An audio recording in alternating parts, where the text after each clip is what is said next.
Deus seja louvado pela vida destas mulheres que têm acreditado no nosso ministério. Eu quero louvar a Deus pela vida de todos e todas.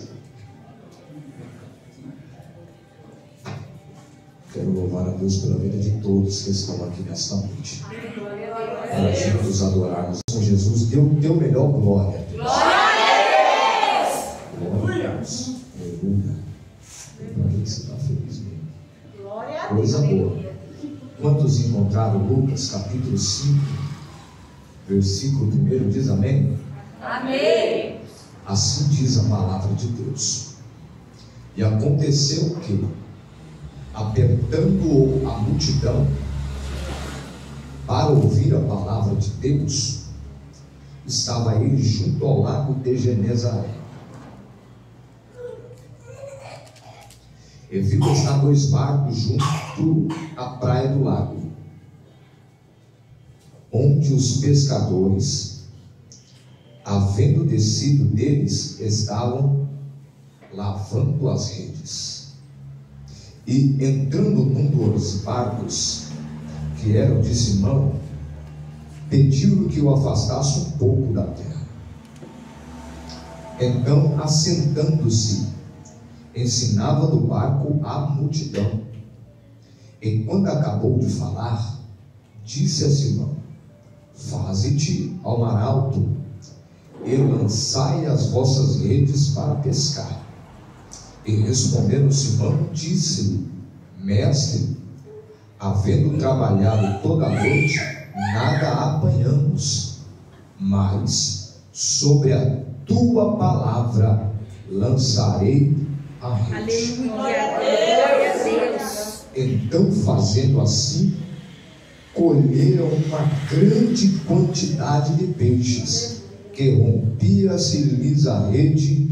E você diz amém. Amém! Toma o teu assento, por gentileza.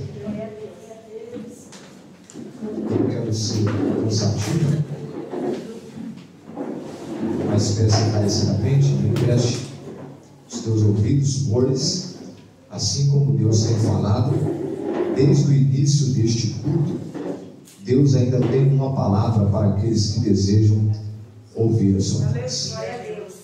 Estamos diante de um texto e nós o conhecemos de cor e salteado. Eu acredito que todos que estão aqui já ouviram falar sobre a pesca maravilhosa. E o que eu venho falar ao teu coração nesta noite não é nada novo ou inovado, mas tão somente a poderosa palavra de Deus, que ainda liberta, transforma, cura, batiza com o Espírito Santo, e um dia levará os pecadores redimidos para morar em Deus. Para entendermos o texto que acabamos de ler, é necessário voltarmos um pouco no contexto bíblico e entendermos alguns pormenores para o acréscimo do nosso conhecimento e das nossas informações. Quando nós olhamos para a Bíblia é um grande compilado espiritual composta por 66 livros, sendo 39 do Antigo Testamento e 27 do Novo Testamento. Mas entre o Antigo e o Novo Testamento, segundo os estudiosos, houve um período conhecido como período interbíblico ou silêncio profético. Este período ele se estendeu por cerca de 400 anos de silêncio de Deus para com a humanidade. Havia profeta, havia sacerdote, havia altar, sacrifício, templo, sinagoga, mas não tinha o essencial, que era a presença do Deus Todo-Poderoso. 400 anos Deus passou um zíper na boca e não falou mais com o homem. Agora cá para nós, imagine um dia, uma semana, um mês, um ano, já é difícil ficar sem ouvir a voz de Deus. Agora imagine 400 anos consecutivos sem ouvir a voz de Deus. e sem sentir a presença do Espírito Santo. Era assim que estava acontecendo naquela época, ou entre o Antigo e o Novo Testamento. Mas eu lendo a Bíblia, eu aprendi que o silêncio de Deus não é sinônimo da ausência do seu trabalhar sobre as nossas vidas. Por quê? Porque Deus estava em silêncio, mas porém Ele estava trabalhando. Deus estava calado, mas porém Ele estava operando. Deus estava calado, mas porém Ele estava preparando o momento certo para manifestar a sua glória e trazer o seu Filho até a face da terra. Talvez você está vivendo um período de silêncio de Deus. Talvez você tenha orado, você tenha clamado, você tenha feito campanha, tenha feito propósito, tem subido no monte, descido no monte, tem descido nas madrugadas, tem vindo para a igreja, não tem perdido cultos, mas parece que Deus não está te vendo, parece que Deus não está te ouvindo. Mas Deus me trouxe nesta noite para te dizer que o silêncio dele não é sinônimo da ausência do seu trabalhar. Ele pode estar calado, mas ele está trabalhando na tua vida. Ele pode estar calado, mas ele está operando ao teu respeito. Ele pode estar calado, mas tem 1000 cair ao teu lado, 10.000 à tua direita, e você está em pé para dar glória ao nome do Todo-Poderoso. O sinal que isso é verdade é que os levantes foram grandes. O diabo não queria que você viesse a este culto, mas o diabo preparou a armadilha. Ele mesmo caiu nela, porque Deus trouxe a este culto para adorar a Ele. Porque toda ferramenta preparada contra ti não prosperará. Deus está calado, mas está trabalhando. Deus está em silêncio, mas está operando. Deus está calado, mas está livrando, está salvando, está libertando, está transformando. Ele está operando maravilha. E se tem alguém aqui que acredita que Deus está calado, mas está trabalhando, então levanta a tua mão onde Deus chega dá e libera o maior glória do louvor e adoração ao nome dele. Porque o silêncio dele não é sinônimo da ausência do seu trabalhar.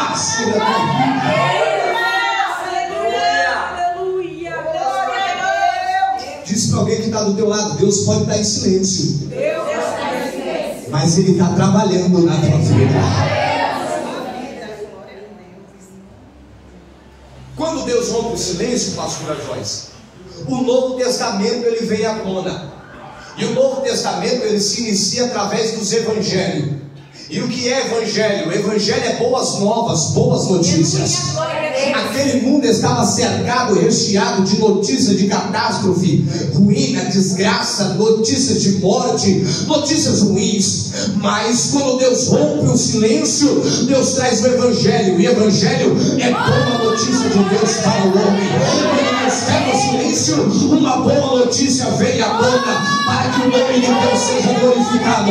Talvez as últimas notícias que têm chegado até os teus ouvidos e até o teu coração não têm sido tão boas afim, mas nesta noite Deus te trouxe para ouvir o Evangelho. E o Evangelho é uma notícia boa, é uma notícia de Deus para a tua alma. Nesta noite Deus não tem notícia de desgraça, notícia de morte, de catástrofe e de ruína para a tua vida, não. Nesta noite há notícia de vitória, e quem viver verá e saberá que há um Deus que te ama e que zela pela tua alma. Quem acredita nessa palavra, adora, bendiga, exalta e glorifica ao nome daquele que está sentado no trono.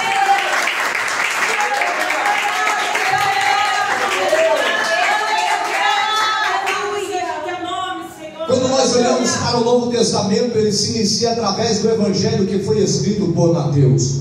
O Evangelho escrito por Mateus foi direcionado ao povo judeu. Dentro do Evangelho de Mateus, Jesus é apresentado como rei e como leão. O segundo Evangelho foi escrito por Marcos, e Marcos escreveu para os romanos. Marcos apresenta Jesus como servo e como boi. O terceiro Evangelho foi escrito por Lucas, e Lucas, sendo grego, escreveu para os gregos. E Lucas apresenta Jesus como homem perfeito ou como homem santo.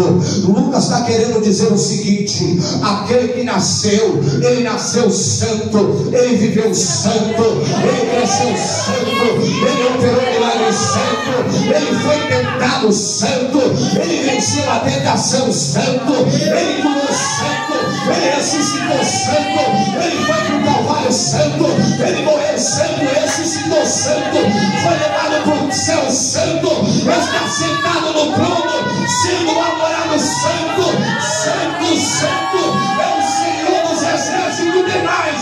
Ele está esperando o povo santo, zeloso e de boas obras, que vai morar com ele e adorar a ele para todo santo.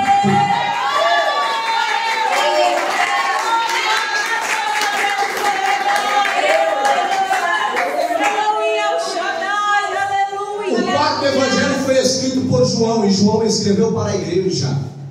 João não apresenta Jesus como rei ou leão.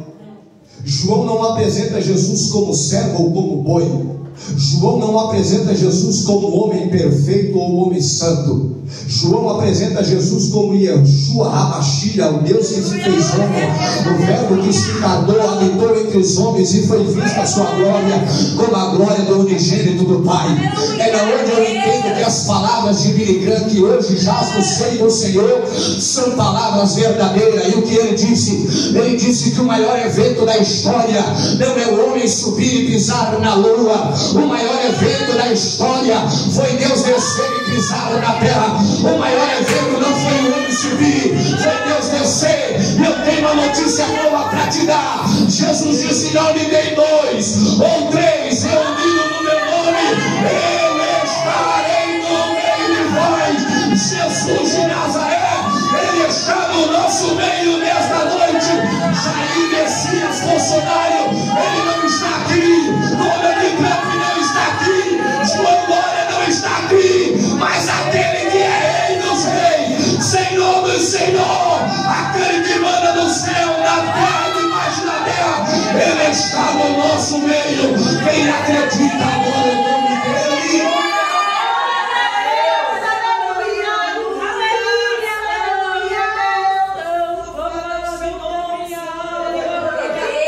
Diga para alguém que está do teu lado pelo menos 3 vezes: Jesus está aqui.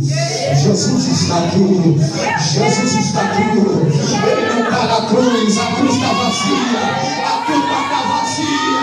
Mas o trono está ocupado pelo Cristo ressurreto. Ele vive. E ele está no nosso meio nesta noite. Agora é ele com o teu melhor glória. Agora é ele com o teu melhor aleluia. Agora é ele com as tuas ações de graça.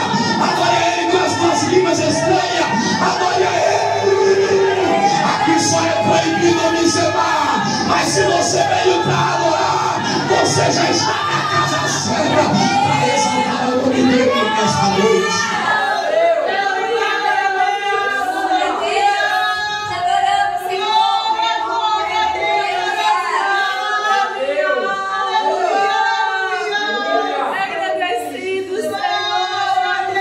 E nesta noite eu não vim falar de corona, nem de Covid. Eu vim falar de Jesus. Quando nós olhamos para o evangelho que foi escrito por Lucas, nós vamos aprender que Lucas é o único escritor que não era judeu, porque Lucas era grego. E Lucas também não era discípulo de Jesus. Lucas fora discípulo do apóstolo Paulo.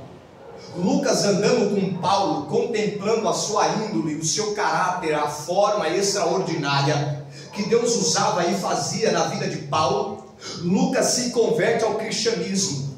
A história diz que Lucas, ele tinha um amigo cujo nome era Teófilo. E quem era Teófilo? Era alguém da alta patente do exército romano, que também se converteu ao cristianismo. E tinha Lucas por amigo. Ele conhecia a capacidade e as habilidades de Lucas. E sabendo do potencial de Lucas, Teófilo pega uma porção de ouro, de prata, de dinheiro, entrega na mão de Lucas e diz: Lucas, vai lá, pesquisa e reúna todas as informações relacionadas a Jesus. Escreve um livro, um rolo, um pergaminho e me entrega para que eu venha ler, estudar e para que eu venha ser fortalecido na fé. Então Lucas vai, e ele não escreve só um livro, ele escreve dois. O primeiro é o Evangelho que carrega o seu nome. O segundo é o livro do Atos do Espírito Santo, da vida dos apóstolos ou da igreja primitiva. Mas quando nós olhamos para o Evangelho que foi escrito por Lucas, certa feita Lucas estava andando pelas ruas da Palestina, e Lucas vai ter com as testemunhas oculares. O que é isso? Aquelas pessoas que viram e ouviram Jesus falar e fazer e realizar milagres. Aí Lucas vai ter com essas pessoas, e Lucas está com um pergaminho, está com uma pena e um bocado de tinta na mão, e alguém começa a narrar o capítulo, ou a história do capítulo de número 5, e alguém vai dizendo, e Lucas vai escrevendo, e Lucas começa a sua narrativa dizendo: e aconteceu que, apertando a multidão para ouvir a palavra de Deus, estava ele junto ao lago de Genezaré. Olha a história. Certa feita Jesus, ele aparece nas margens, ele aparece na beira do mar da Galileia, e ali ele estava fazendo o quê? Pregando a palavra, anunciando a palavra, proclamando as grandezas do reino de Deus. E de repente a grande aglomeração veio, porque o povo tinha sede de ouvir a palavra de Deus. E haja vista que naquela época tinha outros pregadores, como os escribas, os fariseus, os saduceus, os essênios e muitos outros, mas todos esses pregavam e nada acontecia. Eles pregavam sermão morto, e sermão morto gera morte, mas sermão vivo gera vida. Aí de repente aparece um rabi, ele vem lá de Nazaré, um lugar, um vilarejo simples e humilde, e ele vai pregando, e conforme ele prega, a multidão se aproxima. Por quê? Porque a mensagem de Jesus não consistia em palavras persuasivas de sabedoria humana, mas enquanto Jesus prega, o cego enxerga, o mundo fala, o coxo anda, o morto se levanta, o paralítico anda, e o nome do Pai é glorificado. Jesus não pregava para impressionar, mas enquanto Jesus prega, milagres acontecem.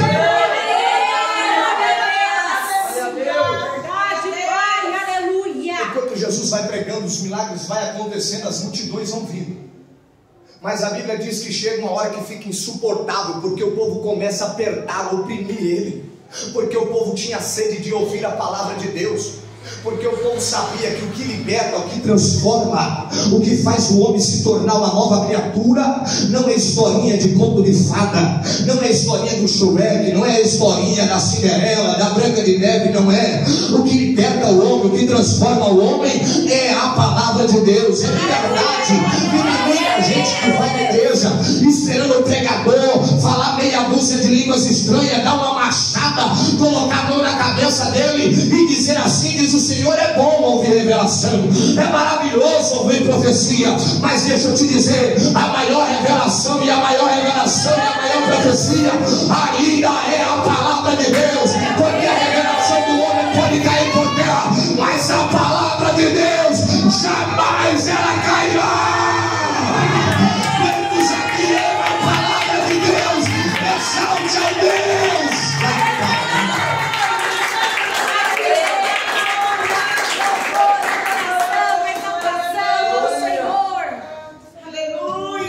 A maior revelação está aqui, a Bíblia.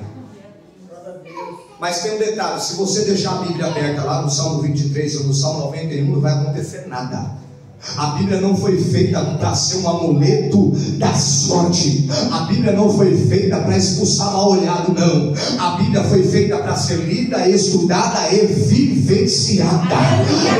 Fecha o Salmo 23, abre a Bíblia direitinho, começa a estudar, examinar ela. Aí a tua vida será mudada pelo poder da palavra. Ainda é a palavra, o que salva ainda é a palavra, o que cura ainda é a palavra. Enquanto eu estou pregando aqui, a palavra de Deus está trabalhando lá dentro da tua casa. Enquanto eu estou pregando, a palavra de Deus está trabalhando lá no teu serviço. Enquanto eu estou pregando, a palavra está visitando a tua família. Já tem demônio batendo retirada, Deus já está curando alguém aí. Já tem renovo, já tem paz, já tem alegria, já tem presença de Deus. Como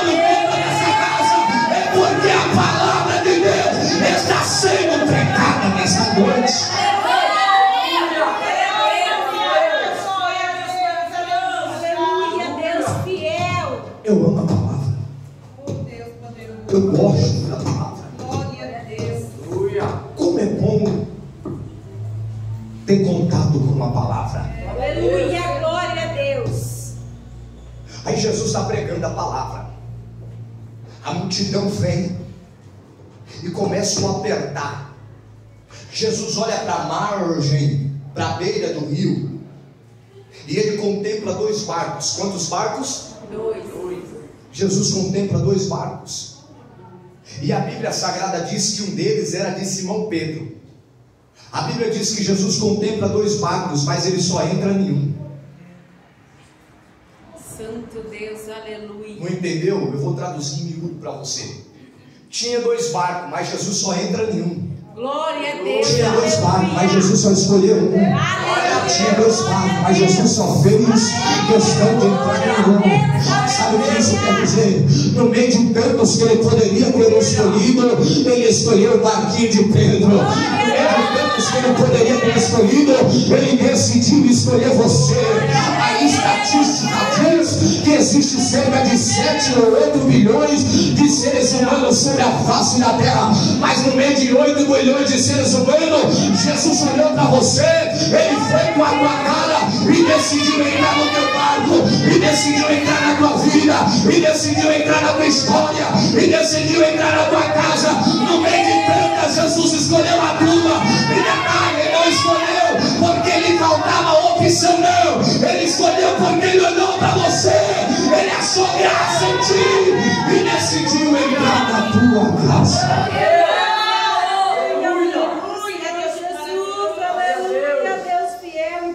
Diz para alguém que está do teu lado assim: no meio de tantos, Jesus decidiu escolher você. Não foi falta de opção não, viu? Tinha gente mais bonita, mais bem preparada, mais cheia de dinheiro, mais roupa de grife. Mas Jesus olhou para a tua cara e falou: eu fui com a cara da Joyce, eu fui com a cara dela, eu fui com a cara dele, eu fui com a cara da Alexandre, eu fui com a cara dele, eu fui com a cara dela. Jesus gostou de você. Aí tem gente que não entende, porque a gente somos o amor de Deus, nós somos o xodózinho de Deus. E quando toca no ungido de Deus, Deus se levanta do trono na hora. Eu toquei nos meus ungidos, nem outra vez um teu profeta. Tu és a menina dos olhos do Todo-Poderoso. Tu és o bichinho de Jacó. O Senhor te ama demais. No meio de tantos, Ele olhou para você e disse: tu és meu. Eu te escolhi, tu és minha. Eu não estou pregando para qualquer uma. Eu estou pregando para escolhido. E para a escolhida de Deus, tem escolhido aqui. Se tem levantado.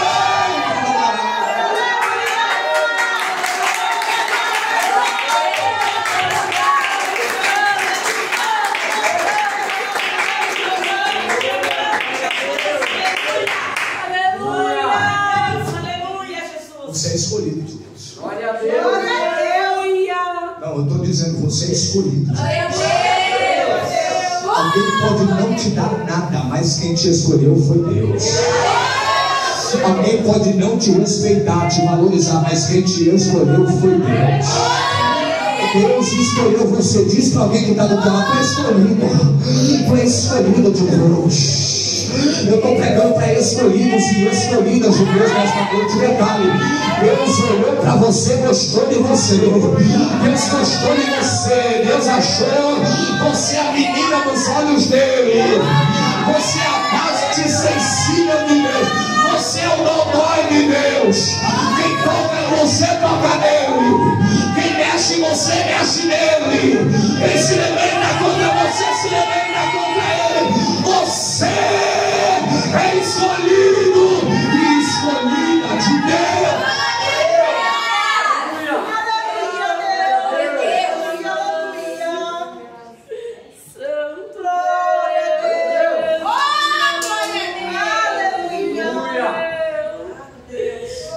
Escolhido de Deus. Eu vou falar pelo menos mais 2 vezes. Você é escolhido de Deus. Você é escolhido de Deus. Bata no teu peito, enche o pulmão e diga assim: eu sou escolhido de Deus. Eu sou escolhido de Deus. Quem fala mal, quem se levanta contra a tua vida, não sabe a caixa de abelha que está colocando a mão. Quem se levanta contra você, não sabe o perigo que está correndo, porque está tocando no xodó de Deus.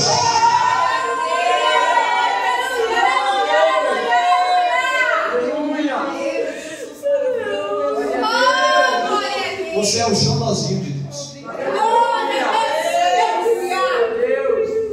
Deus te ama tanto que Ele não te chamou pelo apelido, Ele te chamou pelo nome. Chamei-te pelo teu nome, tu és meu.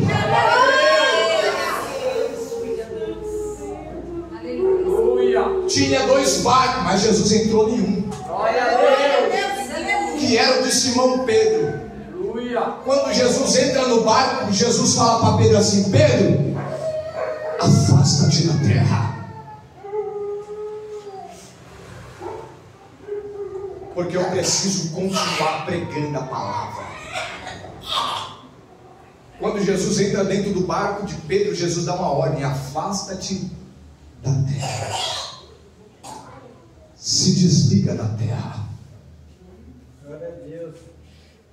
Afasta um pouquinho da terra. Sabe por que Jesus nos trouxe aqui nesta noite?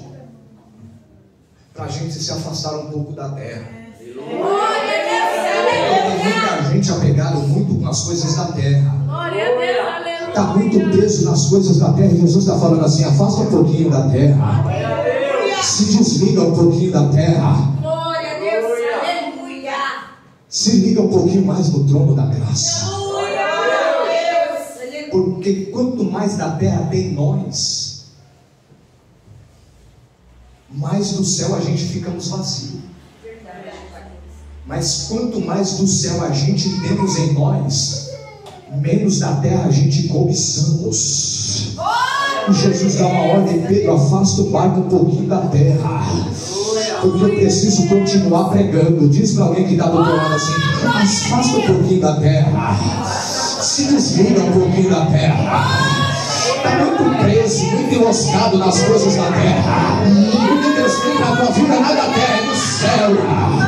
Mas para isso você tem que se desligar um pouquinho, tem que desconectar um pouquinho das coisas da terra, tem que se desembaraçar um pouco das coisas da terra, se ligar um pouco mais no trono, se ligar um pouco mais no céu, porque o que Deus tem para a tua vida não é da terra, é do céu.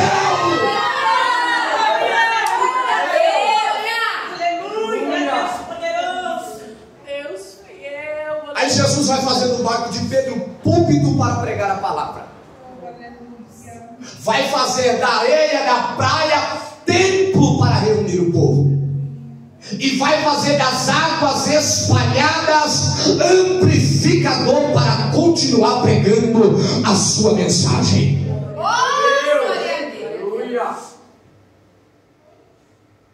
Pedro afasta um pouquinho. Jesus senta e continua pregando para a multidão. Quando Jesus termina de pregar para a multidão, Jesus olha para Pedro e diz assim: Pedro, faze-te ao mar alto.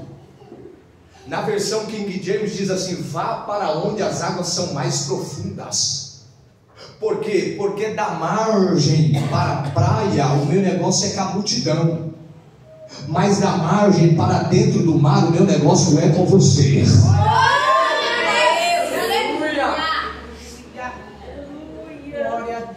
Vá para onde as águas são mais profundas. Mergulha, Pedro, entra de mar adentro. Vá para onde as águas são mais profundas. Porque daqui para a areia o meu negócio é com a multidão, mas daqui para dentro do mar o meu negócio é com você. Eu quero ter um particular contigo, Pedro.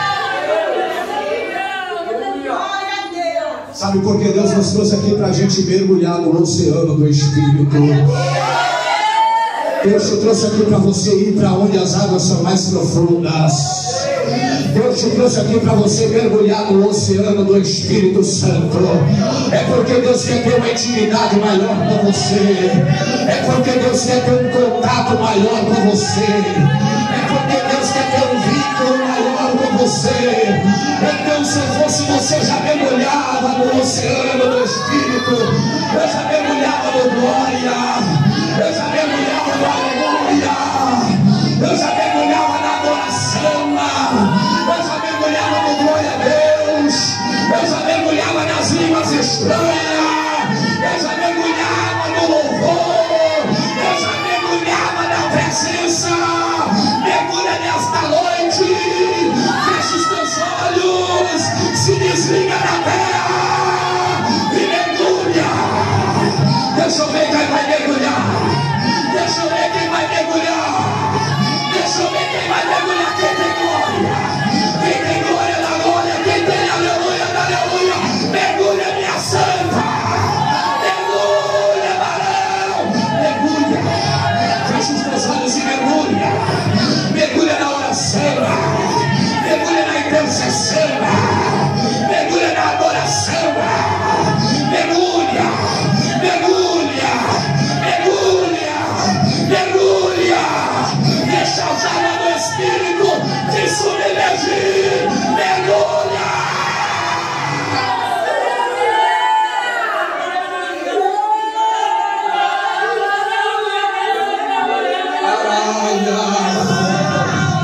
Olha essa presença que vai te encher ali agora. Olha essa glória que vai tomar a tua vida ali agora. É a presença